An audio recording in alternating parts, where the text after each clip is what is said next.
My senior colleague, Secretary Government of India, Srimati Vinny Mahajan ji, my young colleague Ashish Dhawan ji, and all the stakeholders of foundational literacy and numeracy, ECCE, and I'm very happy to be here with you this morning for Udan 2024. And I think it's very appropriately named Rocket Launch. But then this Udan 2024 cannot be for only 24. It has to be on a much longer and sustainable basis. For many of us who are part of Government of India, the challenge often is that when you go and speak to a group of experts, and then you are suitably reminded of the fact that you are quite a generalist. So I am not going to talk on many of the nitty-gritties. I presume that you all know it much better than me. But let me give you a bit of a narrative, the way we are trying to understand things in the larger context. I don't know how many of you have actually seen a calf being born or any animal child being born. It comes out of the mother's womb, and in 5 minutes' time, it is up and it starts running all over the place. But the human child is helpless.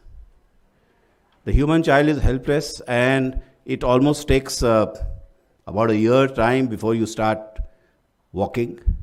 And if you're not careful about the neck, then it's a problem there. So it takes almost about 2 years' time. And what is happening? So what is happening is that when you're born, the weight of the brain is almost about 25% of the body weight of the child. And by the time the child becomes 2 years, it is 75%. At 6 years, 95%, and at 7, it is 100% of the weight. So what an adult human being would have a brain, it probably takes shape by the time you are 7 years of age. And I guess if you're looking inside the brain, then we are looking at the neural connections and the way the connections are taking place, and that actually determines the kind of intelligence or cognition we are going to have. This process has been given a very interesting word called neoteny. And those of you who may have read a book written by Jacob Bernowski, when we were in school going children, then Bernowski's Ascent of Man was a very famous book, and all of us aspired to read. The BBC has also made a very good serial on it, and I'm sure that if you Google it on YouTube, or if you look at it in the YouTube, then you'll find it there. It's a very interesting thing to see as to how the human brain develops and why neoteny is extremely important, and why that 2 or 3 years are extremely important for us. And I'm very happy that now we are talking of it as a part of policy. So when you look at it from the ECC point of view, 0 to 3 years you are at home, 3 to 6 you are expected to be in a Balvatika, and then the NEP prescribes that when you turn 6, then you come to class 1, and you continue on the journey till the time you decide to study. So that is one point. We will be coming back to it. The second point I want to say is that, if you are at a comparable level of HR, I feel that the most important determinant which determines your economic development is demographics. And sometime back I saw a tweet by Elon Musk when he wrote, "Demographics is destiny." Now, what do I mean by it? In 1950, the median age of Japan was 21 and US was 29. And Japan developed for the next 40 years at 10%. And its per capita income started rising. In the year 1995, Japan's per capita income was 154% of the US. But by then, I think they had reached the plateau. Because as you started developing, your median age started growing, your fertility rates started falling, and your demographics caught up with your economic development. Today, Japan is only half of the US per capita income. And people say that in due course of time, because of the fact that the population is aging very quickly, it may even go down to 33%, one third of the US per capita income in due course of time. I think similar parallels can be seen for Korea as well as Taiwan, but they are very small economies. So one economy which matches up with the US is that of the China. So if you look at China, in 1980, China's median age again was 21, and US was higher. And China started catching up and giving a run for the money to the Americans. But now we are seeing things happening in the demographics of China also, which is a cause of worry for a large number of people who study demographics. They were expecting that their population will start falling from 2031, but actually it has happened 9 years before. And for the last 2 years, the number of deaths in China has been more than the number of births.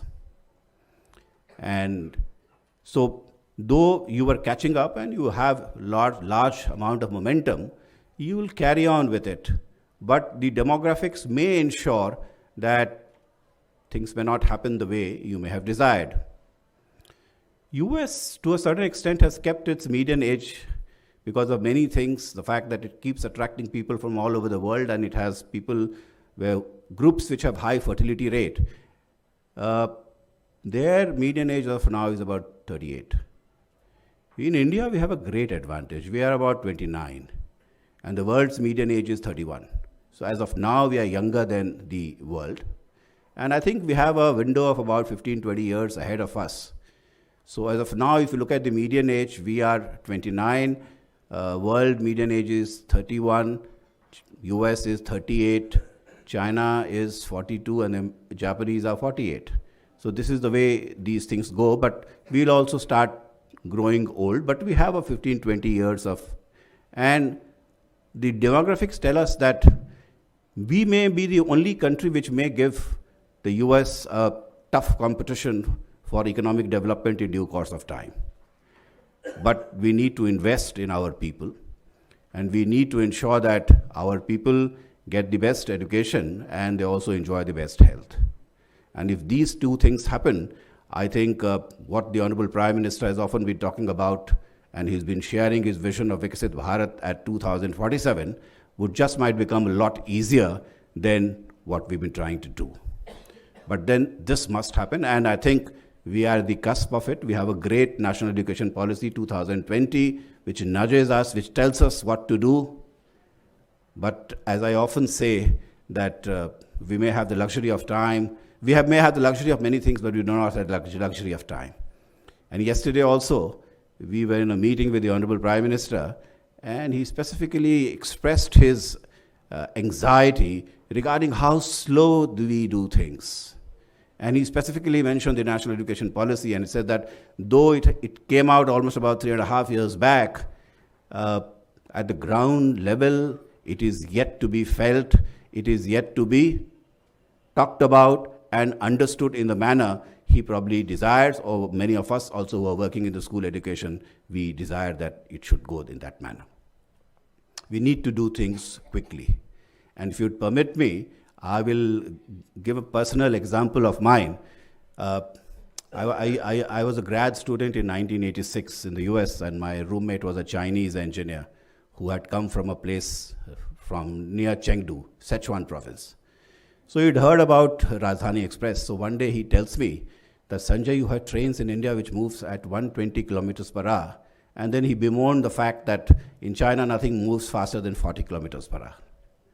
So that was 1986. If you fast forward today, I think now we have been started talking about high-speed rail and trains, but look where the Chinese have gone.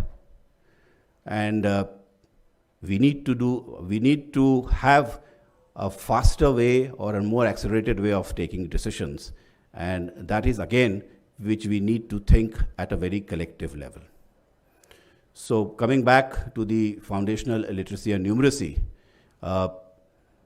As per the NEP, we have gone ahead. We've come out with a national curriculum framework for foundational studies. And Suniti was here. She may have shared with you that NCERT has already developed the teaching learning material based on that. A guideline for teachers has come up for Balvatika 1, 2, and 3. Textbooks for class 1 and 2 are out. She has spoken about Jadvi Pitara. We have gone ahead and we have come out with an e-Jadvi Pitara, which is a digital form of it, where every form of games and everything which you learn is actually mapped to a certain learning outcome. But the challenge with us is that education is part of concurrent list, and the way it has evolved also, it causes a bit of a challenge for us. So in 1950, when the Indian Constitution came, education was part of the state list. It moved on to the concurrent list in 1976, but a lot of development had taken place and there is a certain legacy of those years. So we run about 14 and a half lakh schools in the country. Government of India manages only 2,000. The rest of them are either with a private management or they are with the states. So how do you create a product and you maintain its brand sanctity all across the country is a big challenge for us. And we are grappling with it. And we would want a collective suggestion from the civil society and all the stakeholders as to how do we do it. And it's not easy. So that is one. And then the second fact is that the work is divided between WCD and Education Department. And most of us who have worked in the government, we know how difficult it is to work at the interfaces. The interfaces creates its own challenges. And we may talk about whole of government approach, but sometimes the interface creates a challenge for us. So if you take a population of about 1,000, 20 children are being born in a year in India, roughly. So 3 years of Balvatika means 60 children. We need to accommodate them in the 14 lakh Saksham Anganwadis all across the country. So the first thing we ask ourselves, do I have the infrastructure? And infrastructure remains a challenge. And our colleague from WCD has already shared her vision with you and she has spoken to you about it, but then this infrastructure is one issue. Then we have schools which have Anganwadis co-located there. And then historically schools have also evolved which have been running Balvatikas. So I have about 1.5 lakh schools out of 10.5 lakh government and government aided schools where we are running Balvatikas, but there is issue of uniformity all across. So I was in Karnataka sometime back, a few days back.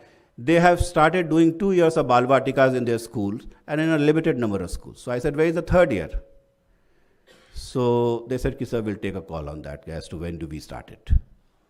So there are schools where 3 years of Balvatikas are being run. There are schools which are running 2 years of Balvatikas, and there are schools which are running 1 year of Balvatika. So what did we do? We thought that let's come out with something which is best possible. So we came out with Vidya Pravesh. And we brought in a curriculum by which if you come to class 1, having done 1 year of Balvatika or maybe 2 years or may not have done Balvatika at all, then Vidya Pravesh, it gives you some kind of knowledge and background to what you should have done otherwise. But then when you are looking at an education system from the government's point of view, uniformity becomes a major concern for us. I need a brand all across the country. I need to do it in the manner it is being done all across the country. And I think for a large number of stakeholders who are here, I'll be very happy that if you come with us and if you work with us, we will be able to create some kind of a mapping and work, but then we need to take this matter with the states and nudge them to do it as quickly as possible. It's already 3.5 years of the national education policy. I can't be waiting for another 5 years. We need to do it in the next 1 or maybe 2 years of time. And as I said earlier also, the demographic is extremely important. And we must get our demographics right if we are going to gel as a nation and progress together and become a Vikasit Bharat. So that's the point number 2. So then there are issues of finances, again, which becomes very tricky at times. Who is going to do it? Is it going to be budgeted from which department? And again, though we may have a whole of a government approach, but the budgets are departmental. And when you come together, again, we need to work. We are in the process of engaging WCD and DOSL. We are engaging together. We are finding solutions for how do we do it. And I think the impetus which is now coming from the top, we are in a hurry and we need to do it very quickly, and we need to do it perhaps in the next maybe 2 years or 3 years' time, we should have it. One of the metric which is used in the education department is expected years of schooling. And the expected years of schooling in India has improved over the years. It is about 12.6 years as of now. But a large number of Western countries and have EYS of 18 years. It also includes higher education component. But if you do it well, and if the NEP says that the GR should be for secondary and higher secondary be 100 by 2030, then the school sector itself will be able to give 15 years to it. And if you do 15 years of time, then every additional year of schooling you add, it contributes 0.37% to the GDP. So look at the advantages of having, yesterday Aziz shared some papers with me, and he has shared some of the research which has been shown for economic growth and income boost for people who've gone to and done pre-primary. There are obvious advantages of it, and I'm not going to talk about it. You may have seen it. So education is perhaps the most important component which we need to have. And the last point, I would again want to share a small story with you that the difficulty and the most difficult part of working in sectors like education and health is that a large number of social determinants which determine its outcome, they are outside the department. So how do you do things? That again becomes a challenge for us. I met Michael Kramer some time back, and I read something about him also. So in early 90s, he was in Kenya, and he and his then girlfriend, who now is his wife, they were doing the research together, and they were looking at the education systems and outcomes in Kenya. And they found that the learning outcomes were extremely poor. Children did not have books. So they said, okay, let me do a study. If children have books, then what kind of learning outcome change will come? And for the first time, they brought in random control trial in social sector. Earlier it used to be done in the pharma sector, but this was the first time it became part of the education sector. And they had a control, and they did this RCT, and they found that having books perhaps is not making any change in the learning outcomes. Then they said, okay, maybe the PTR is low. PTR is very high, so they reduced the number of students, increased the number of teachers. But many of these things which appear very commonsensical actually were not giving rise to any improvement in learning outcomes. Then somebody came and said that, many of these children have worms in their stomach. So if you let's do a deworming exercise. And they did a RCT on that, and they found that it led to a 25% increase in learning outcomes. And this was the beginning of the deworming exercise all across the world. So I often say that maybe sometimes a good breakfast or a good lunch perhaps is the best teacher. And it enables children to learn. So many things, very complicated, a large number of social determinants outside the department, but then we are one society. And if we are one society and we are aspiring to become developed in a collective manner, then all of us must need to come together and work in a whole of society approach, and this is what is required. And I'm very happy to be here, especially with the civil society organization and all kinds of stakeholders. We in the Department of School Education and Literacy will be very happy to work with you. Come and work with us, crowdsource your ideas, and I'm sure together we'll make a difference. Thank you, ladies and gentlemen.